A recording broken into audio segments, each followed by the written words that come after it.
नमस्कार दोस्तों, आप सभी का स्वागत है हमारे YouTube चैनल मान्या लाल किताब रेमेडीज में। आज मैं आपके साथ बात करने जा रहा हूं मेष राशि के बारे में और आज का मुख्य टॉपिक होगा अप्रैल 2026 का महीना मेष राशि के जातकों के लिए कैसा रहेगा। इस महीने ग्रहों का जो बड़ा परिवर्तन होगा उसका कैसा प्रभाव, अगर आप अपना व्यापार करते हैं तो स्थितियां कैसी रहेंगी, अगर आप नौकरी करते हैं तो आपका परफॉर्मेंस कैसा रहेगा, आप अगर स्टूडेंट हैं तो आपकी शिक्षा को लेकर, आपके एग्जाम्स को लेकर, आपकी प्रेपरेशन को लेकर, कंपटीशन को लेकर ये टाइम कैसा रहेगा। बात करेंगे आपकी हेल्थ की, तो इस महीने आपकी सेहत कैसी रहेगी।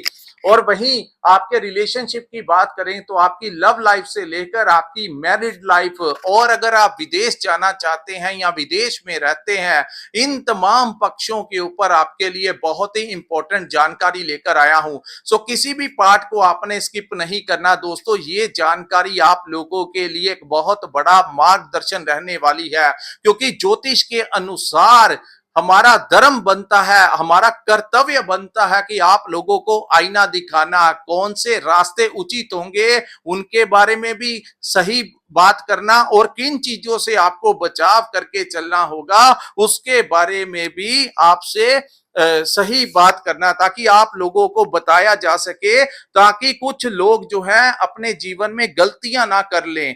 इसीलिए हम आप लोगों के लिए बड़ी मेहनत करके वीडियो बनाते हैं, ताकि आप लोग इस वीडियो को सुनिए, समझिए और अपने ऊपर वो चीजें जो है वो इंप्लीमेंट कीजिए।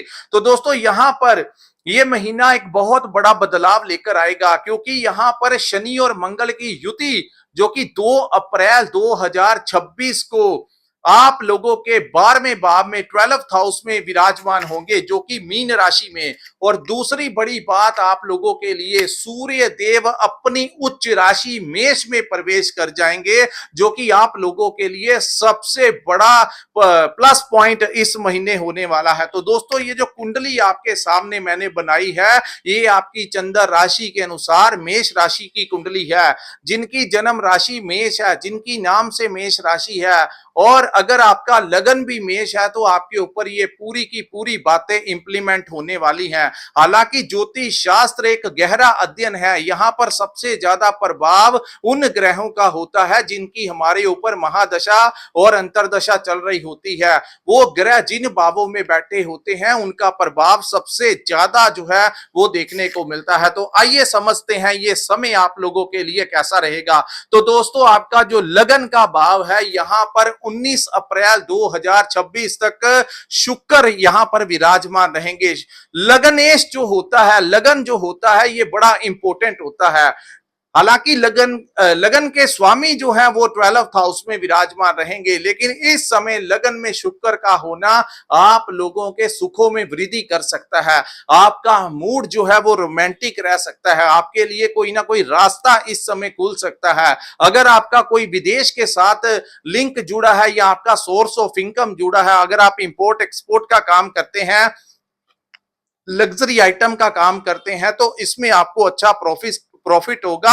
आपका जो दिमाग है उसमें पॉजिटिव आइडियाज इस समय आने वाले हैं। अपने लिए शॉपिंग कर सकते हैं, अपने लिए नए कपड़े खरीदारी कर सकते हैं, अपने लिए कोई वाहन ले सकते हैं, कुछ ना कुछ खर्च करेंगे, लेकिन लग्जरी आइटम्स के ऊपर इस महीने आपका मूड ऐसा रहने वाला है। और उसके बाद दोस्तों 13 अप्रैल को सूर्य देव का आपके लगन में जैसे ही वो आएंगे, तो इस महीने आप लोगों का कोई बड़ा काम जो है, जो काफी लंबे समय से रुका हुआ था, वो पूर्ण होता हुआ दिखाई देगा।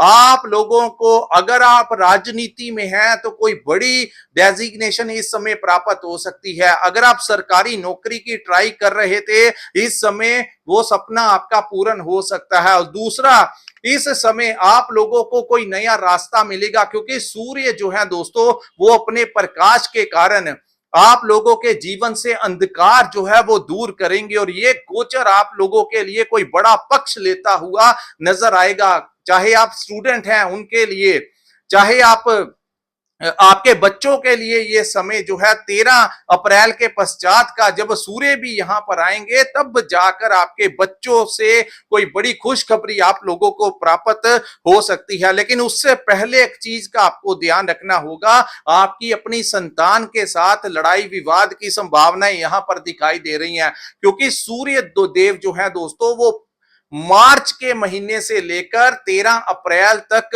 वो आप लोगों के 12वें 12th हाउस में रहेंगे, यानी कि आपके खर्च के भाव में, और शनि के साथ विराजमान होने के कारण यहां पर कई बार आपके संतान को लेकर उनके साथ विवाद होने की संभावना है, क्योंकि जब सूर्य और शनि इकट्ठे होते हैं तो ऐसी संभावनाएं बनती हैं। ऊपर से सूर्य आपके पंचम भाव जो कि आपके बच्चों का भाव है उस भाव से रिलेटेड है, तो इन चीजों से आपको थोड़ा सा ध्यान रखना होगा, बच्चों के साथ विवाद नहीं करना है। वहीं उनकी हेल्थ को लेकर, उनकी व्यापार को लेकर, उनकी नौकरी को लेकर कहीं ना कहीं किसी ना किसी रूप में कुछ समय के लिए चिंताएं जो है वो आप लोगों के मन में जो बनी हुई है, या फिर कुछ ऐसी स्थितियां बनी है तो नीचे कमेंट करके जरूर बताइए। लेकिन ये स्थितियां ज्यादा देर तक नहीं रहेंगी। 13 के पश्चात जैसे ही सूर्य लगन में आ जाएंगे तो ये आप लोगों के लिए एक बहुत उत्तम गोचर होगा। उसी संतान का जिसको आपके साथ विवाद हो रहा था, या फिर उनके साथ जो प्रॉब्लम्स क्रिएट हो रही थी, या उनके लिए जो चिंताएं थी वो दूर होंगी। और बच्चों की बात करें, एग्जाम्स को लेकर, उनके प्रेपरेशन को लेकर जिनको थोड़ी सी इरिटेशन हो रही थी, परेशानी आ रही थी, वो भी इस दौरान इस महीने दूर होंगी। और अगर आपका कोई कंपटीशन या एग्जाम है या हायर स्टडी के लिए कुछ करना चाहते हैं तो इस समय ग्रह जो है वो आपका मार्गदर्शन इस महीने करेंगे। लेकिन 13 के पश्चात का जो समय है वो ज्यादा आप लोगों के लिए फेवरेबल होता हुआ दिखाई देगा। वहीं हम बात करें दोस्तों, शुक्र 19 तक यहां पर रहेंगे जो कि आपके धन भाव के स्वामी हैं और आपके सप्तम भाव के स्वामी हैं, यानी धन संबंधी आपका कोई फंसा हुआ पैसा इस समय आपको मिल सकता है। आप अगर मार्केटिंग का काम करते हैं, कंसल्टेंसी चलाते हैं, कोचिंग वगैरह चलाते हैं, तो उन कार्यों से आपको अच्छा लाभ मिलेगा। आप लोगों को यहां पर अपने घर परिवार वालों के लिए कुछ ना कुछ करते हुए आप लोग नजर आएंगे। और उसी के साथ जिन लोगों की शादी विवाह नहीं हो पा रहा था, उन लोगों का शादी विवाह होने की संभावनाएं यहां पर बढ़ती हुई नजर आ रही हैं। पार्टनरशिप में काम करते हैं तो इस महीने पार्टनरशिप के काम से आपको बड़ा लाभ जो है वो प्राप्त होता हुआ दिखाई देगा। अब हम बात करेंगे दोस्तों आपके तीसरे भाव की। तो तीसरे भाव में देवगुरु बृहस्पति का विराजमान होना, और यहाँ का और इस भाव का स्वामी बुध जो है वो 11 अप्रैल को खराब अवस्था में चला जाएगा, यानी मीन राशि में उनका गोचर होगा। बुध जब मीन राशि में आते हैं तो ये जो मीन राशि है ये बृहस्पति की राशि है, यहां पर इनका प्रभाव जो है वो खराब हो जाता है। तो आप लोगों ने क्या करना है, इस समय क्या स्थितियां बन सकती हैं। तो दोस्तों जो तीसरा भाव होता है वो आपकी वाणी का भी भाव होता है, आपके साहस और पराक्रम का भाव होता है, आप लोगों के मित्रों का भाव है और आपके छोटे भाई बहनों का भाव है।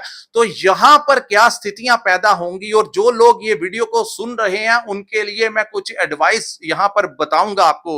दोस्तों इस समय आप लोगों को अगर लेजी आपने कोई भी काम जो है वो लटकाना नहीं है। अगर आप कोई काम कर रहे हैं, जब तक वो काम पूरा नहीं कर पाते दूसरे काम को नहीं पकड़ना है, चाहे वो किसी भी क्षेत्र से रिलेटेड क्यों ना हो, आपके व्यापार से रिलेटेड हो, आपकी पढ़ाई से रिलेटेड हो, आपके नौकरी से रिलेटेड हो, या पर्सनल कोई काम हो, क्योंकि यहां पर ऐसी स्थितियां बनेंगी आपको लेजी ग्रह जो है वो थोड़ा लेजी कर सकते हैं, जिस कारण आप लोग जो है कुछ कामों को डिले करने की कोशिश करेंगे। और अगर आपने डिले करने की कोशिश की या मल्टीपल कामों को पकड़ लिया, एक काम कंप्लीट नहीं किया तो दूसरा काम पकड़ लिया, ऐसे करते जाएंगे तो आगे चलकर वो सारे कार्य जो हैं वो अधूरे ही इकट्ठे हो जाएंगे, जो आगे चलकर आपके लिए एक बड़ी परेशानी बन सकती है। तो बेहतर होगा इस ग्रह की एनर्जी को अगर आपने उसका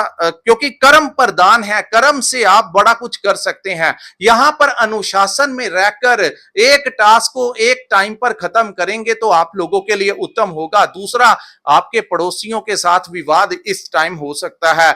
अगर कुछ ऐसी स्थितियां बनेगी तो आपने लड़ाई झगड़ा नहीं करना है। और वही बात आपके छोटे भाई बहनों के साथ भी आपकी किसी बात को लेकर पर विवाद की स्थितियां उत्पन्न हो सकती हैं। तो दोस्तों, अगर आप रिलेशंस को बचाना चाहते हैं अपने दोस्तों मित्रों के साथ, अपने भाई बहनों के साथ और अपने पड़ोसियों के साथ, तो इस समय किसी बात थोड़ा सा शांत रहकर ये समय निकाल लें। क्योंकि अगर आपने कुछ ऐसी बातें कर दी जिससे कि आपके बाद में रिलेशन जो है वो खराब हो सकते हैं, तो कुछ समय के लिए शांत रहना ही बहुत बड़ा अकलमंदी का काम होगा।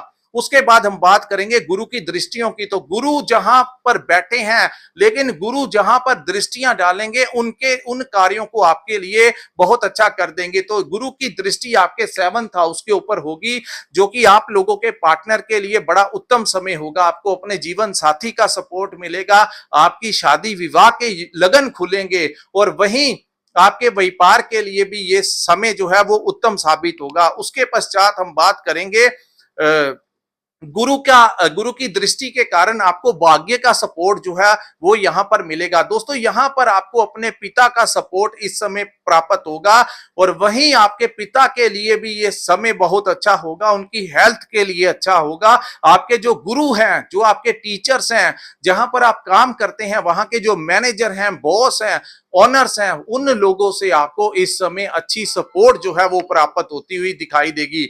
वहीं हम बात करेंगे आपके पंचम भाव की, जो कि आपकी संतान का भाव है। तो जैसा मैंने कहा, इन दिनों आपकी पहले 13 दिन जो है उन बच्चों के को लेकर कुछ चिंताएं रह सकती हैं, उनके साथ विवाद की स्थितियां बन सकती हैं। लेकिन 13 के पश्चात जब सूर्य देव का गोचर लगन में होगा तो बच्चों के लिए कोई बड़ा रास्ता मिलेगा।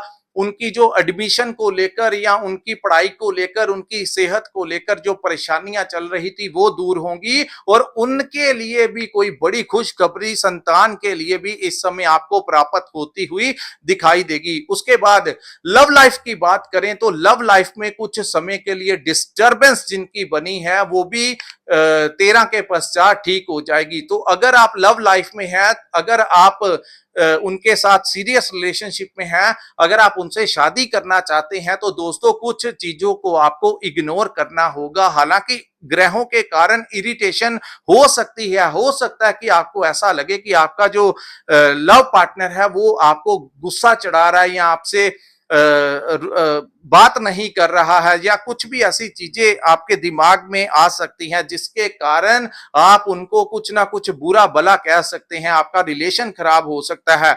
अगर ऐसा हुआ है कुछ दिन पहले तो कृपया नीचे कमेंट करके जरूर बताइए दोस्तों कि ये स्थितियां आपके साथ बच्चों को लेकर या लव पार्टनर को लेकर, या अगर आप स्टूडेंट हैं तो आप लोगों के साथ ऐसी स्थितियां इरिटेशन वाली, गुस्से वाली या मिसमैनेजमेंट हुई है, या करियर को लेकर कुछ समय के लिए आपको इनसिक्योरिटी महसूस हुई है कि भविष्य में कुछ अच्छा होगा या ऐसी ही स्थितियां रहेंगी। तो अगर ये चीजें आपके साथ घटित हुई हैं तो कृपया आप नीचे कमेंट करके जरूर बताइए। लेकिन सारी चीजें जो हैं वो 13 अप्रैल के पश्चात सूर्य के कारण ठीक होना शुरू हो जाएंगी। उसके बाद हम बात करेंगे आपके इन्वेस्टमेंट की। तो प्रथम 15 दिन किसी भी प्रकार से शेयर मार्केट और स्टॉक मार्केट वाले कामों से आपको थोड़ा सा बचाव करके चलना होगा, अन्यथा शॉर्टकट वाले पैसों से दोस्तों, क्योंकि खर्च के बाब में शनि भी हैं, मंगल भी हैं, सूर्य भी हैं और बुध भी हैं। तो कोई ऐसा काम बिल्कुल मत करना जो शॉर्ट टर्म पीरियड वाला काम हो, अन्यथा आपको दिक्कत आ सकती है। तो बेहतर रहेगा लॉन्ग टर्म में इन्वेस्ट कीजिए, किसी बड़े लालच में, किसी बड़े भ्रम में बिल्कुल नहीं आना है, इन चीजों का ध्यान रखना होगा। उसके बाद हम बात करेंगे आपके छठे भाव की। तो छठे भाव के स्वामी का 12th हाउस में विराजमान होना बुध का, और उसके साथ शनि, मंगल, सूर्य और बुध का यहाँ पर विराजमान होना, इन सारे के सारे ग्रहों की दृष्टि जो है वो आपके छठे भाव के ऊपर पड़ेगी। तो दोस्तों इस समय अपनी हेल्थ का आपको बहुत ध्यान रखना होगा। अगर आपके शरीर में कोई दर्द है तो उसको इग्नोर नहीं करना है, डॉक्टर से जाकर जांच करवाइए, मेडिसिन कहते हैं या जो भी वो गाइड आपको करें वो कीजिए। अपनी एज के अनुसार आप लोगों के लिए एक्सरसाइज करना बहुत इंपॉर्टेंट है। जैसा मैंने कहा, कर्म से हम अपने ग्रहों के प्रभाव को कम कर सकते हैं। एक ज्योतिष उपाय होते हैं, लेकिन एक प्रैक्टिकली अपने शरीर को, अपनी लाइफ में एक डिसिप्लिन, एक अनुशासन के साथ रहना, वो सबसे बड़ा उपाय होता है। तो यहां पर आप लोगों को चाहिए टाइमली उठना और रात को टाइमली सोना, अपनी सेहत का ध्यान रखना। चाहे आप ब्लड प्रेशर के पेशेंट हैं, चाहे आप डायबिटीज के पेशेंट हैं, तो हर प्रकार से आप लोगों को अपनी सेहत का ध्यान रखना होगा। आप लोगों का इस समय दवाइयों के ऊपर खर्च होने की संभावनाएं दिखाई दे रही हैं, और वहीं जिन लोगों, इस समय किसी के साथ लड़ाई विवाद से आपको दूर रहना होगा, क्योंकि यहां पर आपका खर्च जो है वो कोर्ट कचहरी वकीलों के ऊपर देने से आपको कुछ इरिटेशन जो है वो महसूस करवा सकते हैं। तो बेहतर होगा किसी के साथ लड़ाई झगड़ा विवाद जो है वो नहीं करना है आप लोगों ने। दोस्तों, ये ग्रह शॉर्ट टर्म के लिए आते हैं, लेकिन बड़ा कुछ करवा जाते हैं। पॉजिटिव में हो तो बहुत लाभ दे जाते हैं, लेकिन अगर ग्रह खराब हो तो आप लोगों को कई मामलों में दिक्कत खड़ी कर सकते हैं। लेकिन जो समझदार लोग होते हैं, वो लोगों को पता होता है कि समय को कैसे मैनेज करके चलना है। तो इन चीजों का आपको ध्यान देना होगा, क्योंकि शत्रु जो है वो इस समय थोड़ा सा आपके ऊपर हैवी होने की संभावनाएं हैं। यानी अगर आप व्यापार करते हैं तो वहां पर भी आपको ऐसा लगेगा कि कंपटीशन इतना बढ़ गया है कि आप लोगों को मुनाफा, जो प्रॉफिट होना चाहिए उतना प्रॉफिट नहीं हो रहा। ये चीजें आपको इरिटेट कर सकती हैं। और वहीं जो लोग नौकरी करते हैं, वहां पर बॉस के साथ कहीं ना कहीं आपका तनाव होने की संभावनाएं हैं। अगर ऐसी स्थितियां भी बनी हैं तो नीचे कमेंट करके जरूर बताइएगा। लेकिन दोस्तों, इस समय अपने बॉस को आगे से कुछ नहीं कहना है। आप लोगों को एक ही बात का फॉलो करना है कि बॉस इज ऑलवेज राइट। जैसा आपके मैनेजर आपको बता रहे हैं, जैसा आपके बॉस आपसे काम लेना चाहते हैं, वैसा ही आपको काम करना होगा। और इसी पॉलिसी को आपको जो है फॉलो करना आपके लिए उचित होगा। अगर आपने उनसे ऊंची आवाज में बात की तो आपकी नौकरी के लिए प्रॉब्लम क्रिएट हो सकती है। तो बेहतर होगा इस समय को, इस महीने को इन चीजों से आपको बचाव करके चलना होगा। वहीं हम बात करेंगे दोस्तों आपके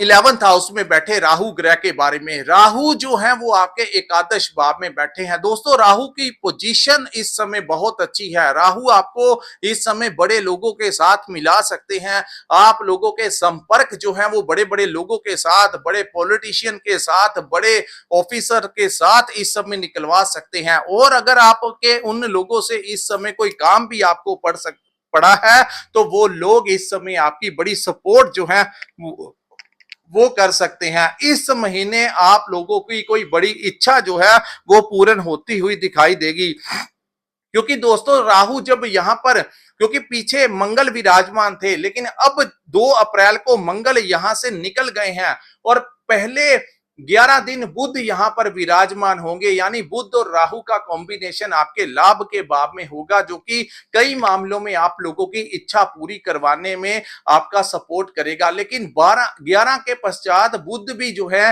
वो 12वें भाव में गोचर कर जाएंगे। तो 12वें भाव को अब हम समझते हैं, 12th हाउस जो है वो आपके खर्चों का भाव है दोस्तों, आपके कर्म भाव के स्वामी और आपके 11th हाउस के स्वामी का 12th हाउस में विराजमान होना, खर्च के भाव में विराजमान होना।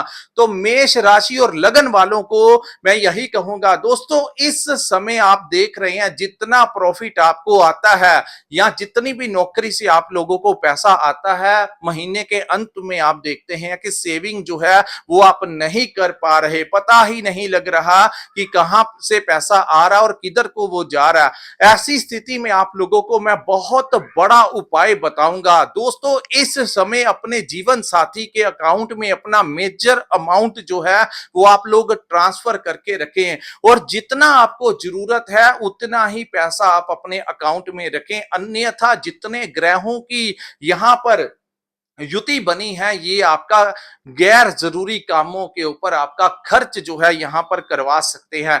जैसा मैंने कहा, कोर्ट कचहरी के ऊपर, ईएमआई भरने के ऊपर, इंटरेस्ट के ऊपर या कुछ ऐसे, और ब्याज के ऊपर पैसा जो है वो ज्यादा नहीं पकड़ना आपके लिए सही रहेगा, क्योंकि साढ़े सती का प्रथम चरण है। आप लोगों को ज्यादा लोन्स के चक्कर में नहीं पड़ना है, और पिछले कर्जों को उतारने के लिए जो आपको पैसा खर्च करना पड़ेगा वो कहीं ना कहीं आप लोगों को इस समय इरिटेट कर सकता है वो।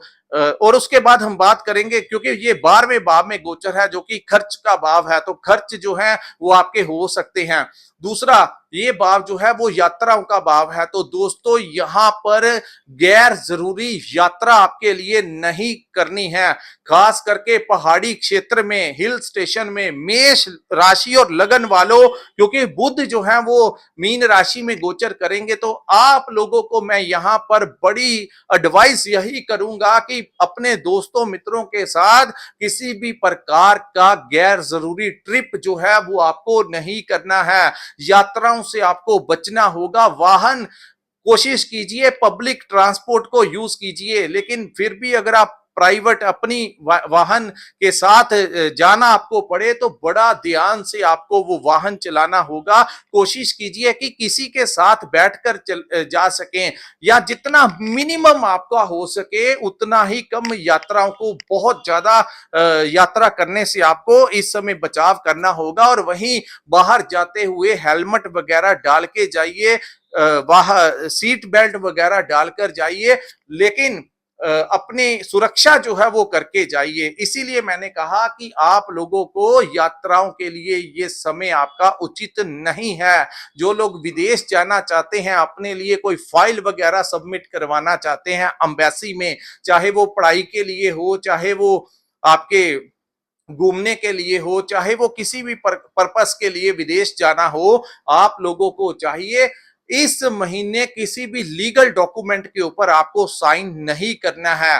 किसी एग्रीमेंट के ऊपर बिना पढ़े लिखे साइन मत करना। टर्म एंड कंडीशन जरूर पढ़ लेना। एग्रीमेंट के ऊपर बिना किसी का सलाह मशवरा लिए साइन नहीं करना है। और अगर आपने डॉक्यूमेंट से रिलेटेड कोई काम है, आपने कोई फाइल सबमिट करवानी है, तो कृपया उस फाइल को रीचेक जरूर कर लीजिए। कोई ना कोई डॉक्यूमेंट जो है वो आपका छूट ना जाए, यही आप लोगों के लिए उत्तम होगा। अगर आप विदेश भी जाना चाहते हैं तो कोशिश कीजिए मई के महीने का आप 11 मई के पश्चात का रख लीजिए, क्योंकि बहुत सारे ग्रह जो हैं वो आपके यात्रा के भाव में हैं, और वो ज्यादातर जो ग्रह हैं, शनि और मंगल का जो कॉम्बिनेशन है, वो कहीं ना कहीं दोस्तों इस समय कुछ ना कुछ प्रॉब्लम जो है वो क्रिएट कर सकता है। तो बेहतर होगा आप लोगों को इस समय का बड़ा ध्यान मैनेज करके चलना होगा। किसी से लड़ाई विवाद नहीं करना, किसी को उधार पैसा नहीं देना, कहीं ना कहीं आप लोगों ने बड़ा कोई लोन जो है उस वो अप्लाई नहीं करना। और इस महीने की 13 अप्रैल के पश्चात अगर आपका किसी सरकारी डिपार्टमेंट में कोई काम है, वो कार्य जो है आपका, वहां के अधिकारियों से जाकर बात कीजिए। वो अधिकारी इस समय आपकी बात सुनेंगे भी, और आपका पूरा सपोर्ट भी जो है आप लोगों को मिलेगा।